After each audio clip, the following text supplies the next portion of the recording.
जोहार, नमस्कार। आप देख रहे हैं द आवाज न्यूज और हमारे साथ है आज बीजेपी के एक वरिष्ठ नेता हैं जो लगातार बीजेपी के जो भी मुद्दे होते हैं उस पर बातचीत करते हैं। साथ ही साथ कुशवाहा समाज को लेकर के भी लगातार बातचीत करते रहते हैं और कुशवाहा समाज को BC 2 से हटा करके BC 1 में करने की भी मांग कर रहे हैं और इस तमाम मुद्दों को लेकर के बातचीत करेंगे। और शुरुआत करेंगे जो बीजेपी की तरफ से जो एक बिल लाया गया था महिलाओं को लेकर के, जहां पर लोकसभा में जिसको पास नहीं होने दिया गया, इसको लेकर के क्या ये अपना बात रखना चाहेंगे, किस तरीके का ये बिल था और पास नहीं हुआ, तो इस पर इनका क्या कहना है, सीधे जुड़ेंगे और जानेंगे। जोहार दादा, आपका जोहार। जोहार आपको भी, आपका व्यूजरों को, आपके सब्सक्राइबरों को बहुत बहुत जोहार मेरा, और सबको नमस्कार। देखिए, आप जो क्वेश्चन किए ना, ये बहुत ही ज्वलंत मुद्दा है।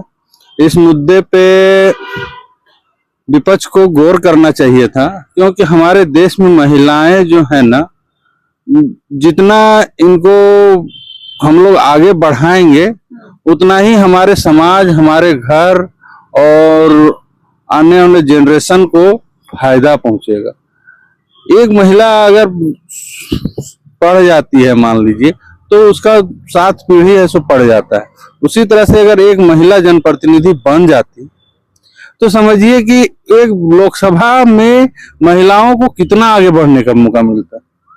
आज के डेट में इस बिल को जो इन लोग पास होने नहीं दिया, जो बिल लाया था बीजेपी ने, कांग्रेस और आपके समाजवादी पार्टी, राष्ट्रीय जनता दल और MIM और अन्ना द्रमुक, ये सब जितने भी पार्टियां विपक्ष में हैं कांग्रेस के साथ, इन लोगों ने महिलाओं के साथ बहुत बड़ा धोखा किया है, बहुत बड़ा। आज और शुरू से महिला आरक्षण बिल का इन लोग सदा विरोध किया, और इतना बड़ा धोखा महिलाओं के साथ। 50% आबादी हमारे देश में महिलाओं की है, उसमें 33% आरक्षण न दिया जा रहा था, बहुत ज्यादा तो नहीं दिया जा रहा था। ये सोच बतलाती है कि महिलाओं के साथ इन लोग क्या करना चाहता है, महिलाओं को किस दृष्टि से देखता है। ये आने वाले समय में मैं आप लोग को बता देता हूं कि पूरे देश से कांग्रेस नाम का जो पार्टी है नहीं, समाप्त हो जाएगी और महिलाओं ने ही इसको समाप्त कर देगा ना। देख लीजिएगा 2029 में पूर्ण रूप से है कांग्रेस का खिलाफ में, कांग्रेस के साथियों के खिलाफ में महिलाएं वोट करेंगी।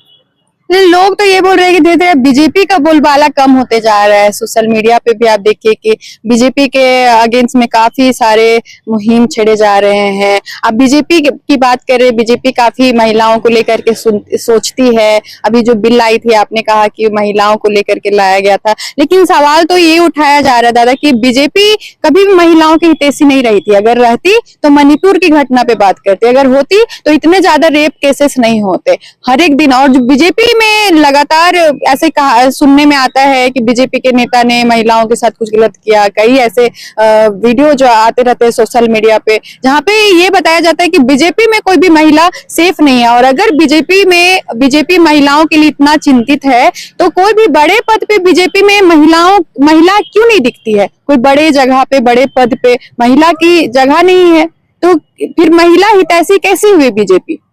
आप एक चीज बताइए, महामहिम राष्ट्रपति बीजेपी के ही विधायक हुआ करते थे ना।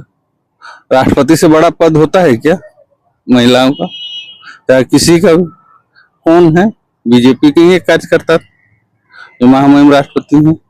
और ये आपका कहना कि बीजेपी के नेता जो नीच प्रवृत्ति के आदमी होते हैं, जो महिलाओं के साथ गलत करते हैं, किसी पार्टी के आदमी नहीं होते हैं। उसका सोच वो हर पार्टी में मिल जाएंगे, हर घर में मिल जाएंगे, हर जगह मिल जाएंगे वैसे व्यक्ति, उसे सोच वाले व्यक्ति। उनके लिए क्या कहना किसी पार्टी?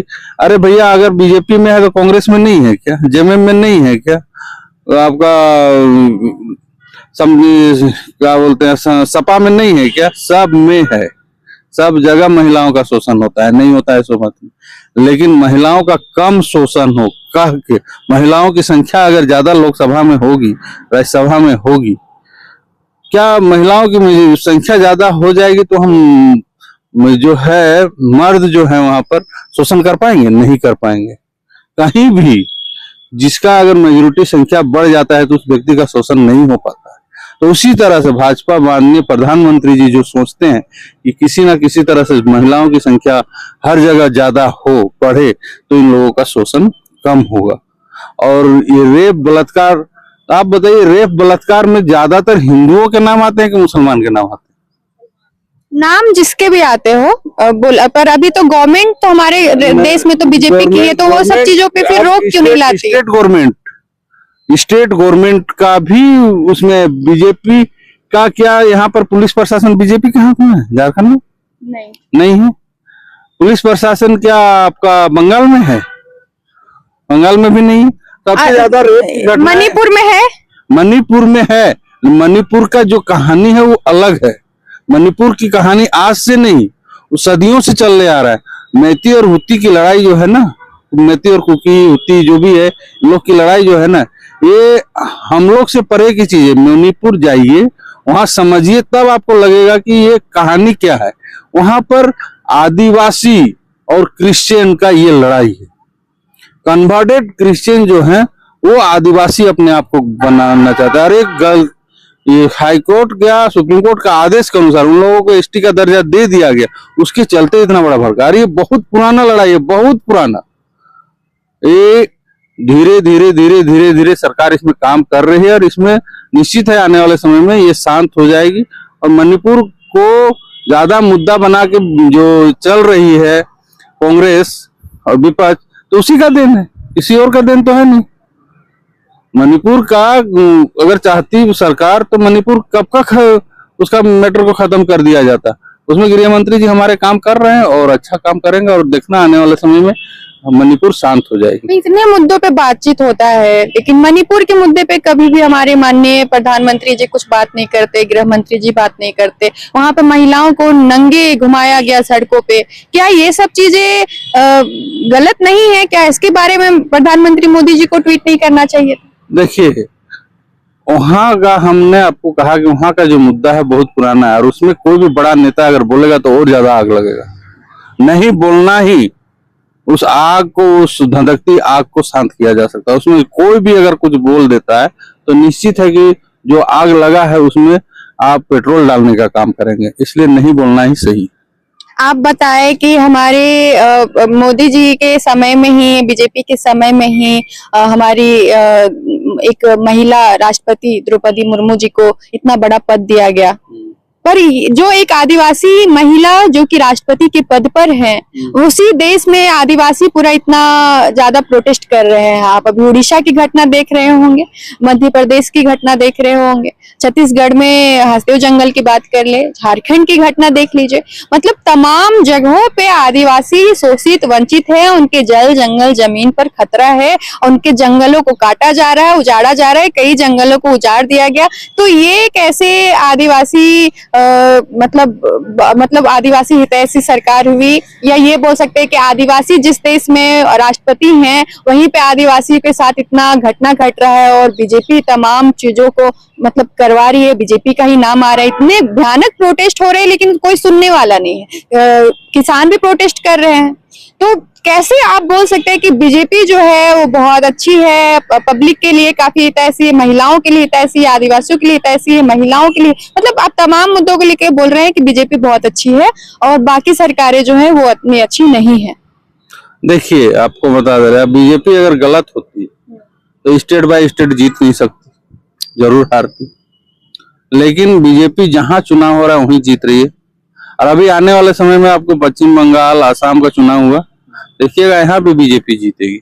अगर गलत होती बीजेपी तो निश्चित चुनाव हारती। दूसरी बात कि आपका कहना है कि ये आदिवासी, ये एक विपक्षियों का बुना हुआ नैरेटिव है, ठीक है, और विपक्ष द्वारा है सो खुद करते हैं, खुद ये बुना हुआ जाल को तैयार करते हैं।